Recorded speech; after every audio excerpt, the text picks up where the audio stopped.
মনে রাখবেন, আঘাত করলে প্রত্যাঘাত কি করে করতে হয়। আজ সকাল 8টায় দিল্লির কুয়াশা ঠান্ডার মধ্যে আমাদের এমপিরা প্রতিবাদ করেছে, তাদের চ্যাংদোলা করে অত্যাচার করে টেনে নিয়ে গেছেন, আর এখানে লাল কার্পেট বিছিয়ে পুলিশ আপনাদের মিটিং করায়। কোর্টের পারমিশন নিয়ে আসেন। সব তো দখল করেছেন।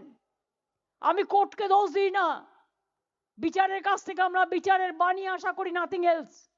আমি কোর্টের ব্যাপারে কথা বলবো না। সব দখল করেছেন। যত এজেন্সি আছে গভর্নমেন্ট অফ ইন্ডিয়ার আন্ডারে সব দখল করেছেন। মহারাষ্ট্র জোর করে দখল করেছেন।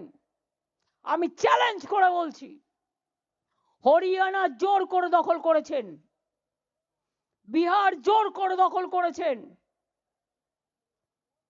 অনেক রাজ্য জোর করে দখল করেছেন।